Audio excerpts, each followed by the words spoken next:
اپنے آپ کو ساری دوسری اشیاء سے قطع نہیں کر لو گے،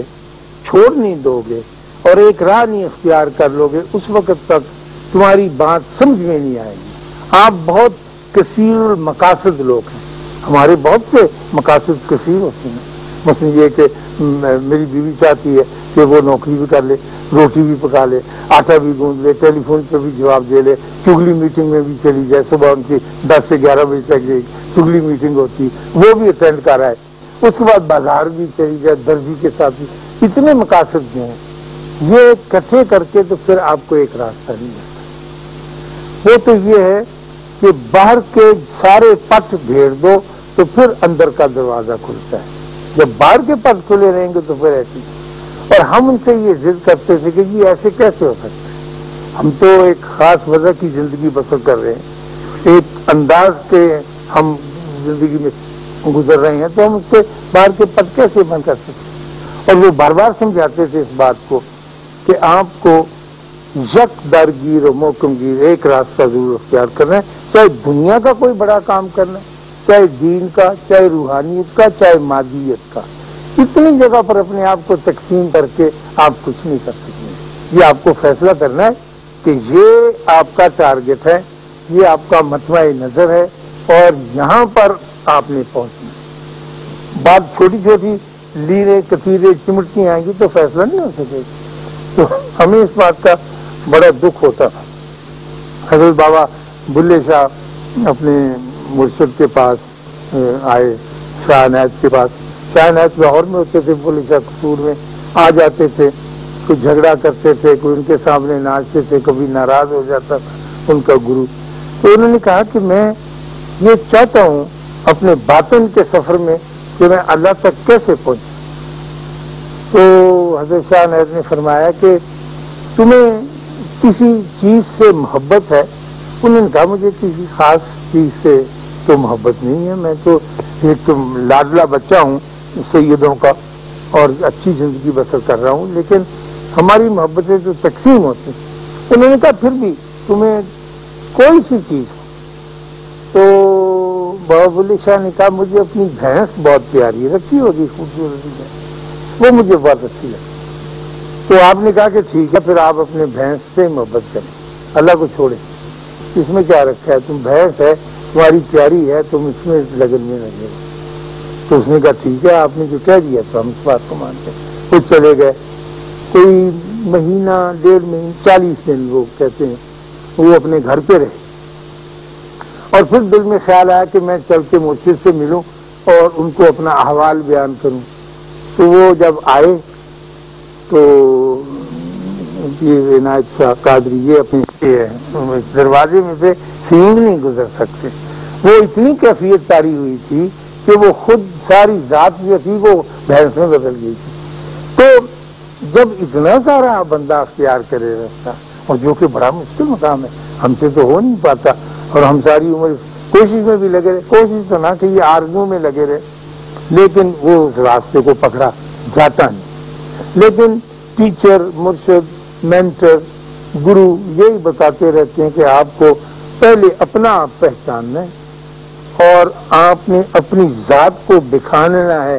اور اس کا انالیسس کر کے دیکھنا ہے کہ اس میں کیا کچھ چیزیں موجود ہیں۔ جب آپ وہ پکڑ لیں گے تو پھر آپ کو آسانی ہونی شروع ہوگی۔ لیکن مجھے واقعی نہیں پتا ہے کہ میں کون،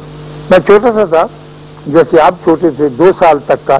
تو میں ایک معصوم بچہ تھا، پیارا بچہ تھا، اچھا بچہ تھا، نیک تھا، مخلص تھا۔ میں اپنے آپ کو جانتا تھا اپنے کھلونوں کے حوالے سے،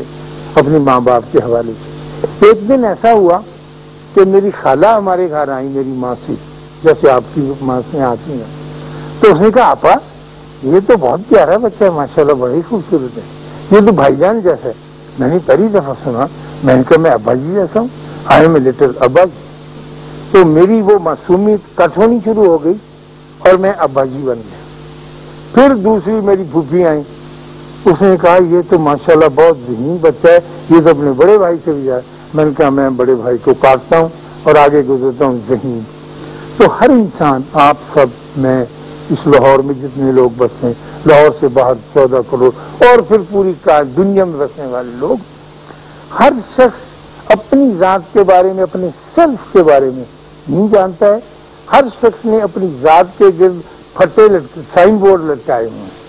سنگلی ڈال کے گلے میں، ایک کے اوپر لکھا ہے ذہین، میں نے لکھا ہوا رائٹر، انہوں نے کہا سائیکالوجسٹ، اس نے کہا ہے ڈاکٹر۔ اپنی ذات کیا ہے وہ ان پھٹوں کے نیچے چھپی ہوئی ہے۔ اصل جو چوزا ہے نا وہ نہیں ملتا، جب تک وہ نہیں پکڑا جائے گا، وہ جو ان سائن بورڈوں کے درمیان چلتا ہے۔ ہم جب بھی کسی سے ملتے ہیں اپنا سائن بورڈ دکھاتے ہیں کہ میں ایک ڈرامہ آرٹسٹ ہوں، یہ کہے گی کہ جی میں ایک رائٹر ہوں، یہی دکھاتا رہتا ہے۔ تو مراقبہ کرنے سے آپ کو اپنے اندر کا حال معلوم، زور لگا کے، اور نہ بھی معلوم ہو تو پھر کوئی بات نہیں، وہ کہتے ہیں کہ اسے کرے۔ اچھا، ان کی یہ بات سن کے پریشان ہو کے اور بار بار اس بات کو سن کر میں بھی آپ سے بار بار یہ عرض کروں گا اگلے دور سے کہ کس طرح سے بیٹھنا ہے اور کس طرح ہم کو سکھایا گیا تھا۔ تو دوسرا شوق جو میں اپنی جنٹل مینشنس اور اپنی شیخی کا اور تکبر کا وہ یہ تھا کہ میں چونکہ بڑے اونچے ہائی لیول سوسائٹی میں بھی ساتھ ساتھ آنا چاہتا تھا، تو میں گولف کھیلنے لگا۔ بڑی نخرے کی چیز ہوتی، ہم نے تو نام بھی نہیں سنا تھا۔ میں نے ہاف سیٹ خرید لیا آئرن کا، تو جناب نکال کے کیڈی ساتھ ہونا اور 6 نمبر کی سے چھوٹی اس کے ساتھ چلتے جانا ہے۔ تو ہم نے کہا کہ موسم بہت اچھا ہے تو گولف گراؤنڈ میں چلیں، تو ریلوے کی گولف گراؤنڈ تھی، وہ بابا جی کے ڈیرے کے بہت قریب تھی، دونوں چیزیں ساتھ ساتھ چلتی۔ جب ہم وہاں گئے تو وہ ایک مصروف دن تھا، سرکاری دن تھا، لوگ اپنے کام میں مصروف تھے، صبح کے وقت ظاہر ہے کوئی نہیں ہے، لیکن میں نے دیکھا ایک گروپ آف پیپل، بہت سے لوگ بڑے شوقین مزاج وہاں فیلڈ میں جمع تھے، اور ایک شخص جو تھا وہ اگینسٹ دا ہول، اس کا کھلاڑی مد مقابل نہیں تھا، وہ اگینسٹ دا ہول کہ کتنے اس نے ڈالنی ہے، پٹ کرنی ہے اپنی گیند سوراخ میں، وہ کھیل رہا تھا۔ تو میں بھی چلا گیا، 15 16 20 آدمی، اور وہ دیکھا گورا تھا، سنہرے بالوں والا، خوبصورت سفید بڑا لین آدمی، اور وہ ساتھ جب وہ چلتا تھا تو کیڈی جو ہوتا ہے نا، تھیلا اٹھایا ہوا ہوتا ہے جو نکال کے دیتا ہے اس کو آئرن، وہ اس کے ساتھ کنڈا سا ملا کے چلتا تھا، ورنہ عام طور پہ دور چلتے ہیں۔ آگے جا کے جہاں گیند گرا ہوا ہوتا تھا وہاں وہ کہتا تھا کہ کون سے نمبر کی میں نکالوں آئرن، وہ بولتا تھا اور وہ لگاتا تھا، پھر چل پڑتے تھے، ہم بھی اس کے ساتھ چلتے۔ جب خواتین حضرات آخری مقام پر پہنچے ہیں اور پٹ میں اور اس گیند میں کافی 12 فٹ کا فاصلہ ہوگا،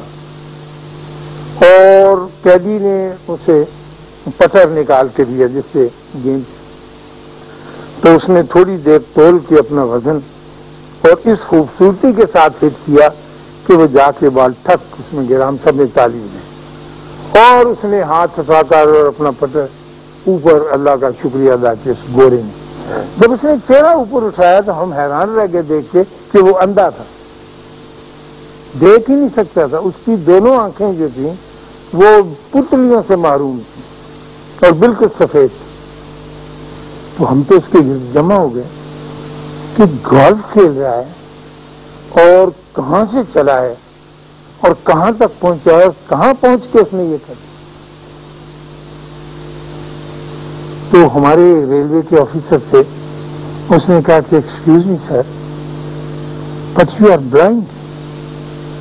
تو کہنے لگا you have to be blind to see, جب تک آدمی اندھا نہیں ہوتا اس وقت تک دیکھ نہیں سکتا۔ اب یہ جو بات میں وہاں سن کے آیا تھا نا، اس کی مجھے ایک مثال ملی کہ ہر اور کام سے اندھا ہوں لیکن اس معاملے میں میری نظر جو ہے وہ اسٹریٹ، میں نے ساری دنیا کو چھوڑ دیا ہوا ہے اور میں نے گولف کی اس گیند کے اوپر اپنی توجہ پوری کر دی۔ تو پھر ہم اس سے پوچھنے لگے کہ سر یہ کیسے ہوا؟ اس نے کہا میں برما کے فرنٹ کے اوپر تھا کیپٹن، تو ایک بم پھٹا ہے جس نے ہمیں جسمانی نقصان تو نہیں پہنچا لیکن اس کی لائٹ اتنی تیز تھی، میں جھکا ہوا تھا ٹینک کے اوپر کہ وہ نارنجی اور سفید شعاعیں چاہیے، تو اس نے میری آنکھوں کا برا حال، میں اسی وقت ہی اندھا کچھ نہیں دیکھ رہا، جب سے اب تک میں ایسے ہی رہا۔ پھر میں نے یہ تہیہ کر لیا کہ میں زندگی بسر کروں گا اور سجکھے آدمیوں کی طرح سے، بینا آدمیوں کی طرح زندگی بسر کروں گا۔ پھر میں نے گراسکو کے ایک بازار میں وہ کر لی، ایک دکان پہ نوکری جو کھیلوں کا سامان بیچتے۔ 2-3 دفعہ تو میری بیوی میرے ساتھ گئی بس کے اوپر، پھر میں نے کہا چھوڑ دو میں اکیلا ہی جاؤں گا۔ تو میں بس پہ جاتا تھا، ایک خاص مقام پر جہاں بس کھڑی ہوتی تھی، میں conductor this is your place to get down, میں اترتا تھا، اتر کے ایک کھمبے کو ہاتھ لگا کر، ایک خاص موٹائی کا کھمبا تھا، پھر میں دوسری سڑک پہ آتا تھا اس کے ساتھ جھول کے میں 10 قدم چلتا تھا تو مجھے خوشبو آتی تھی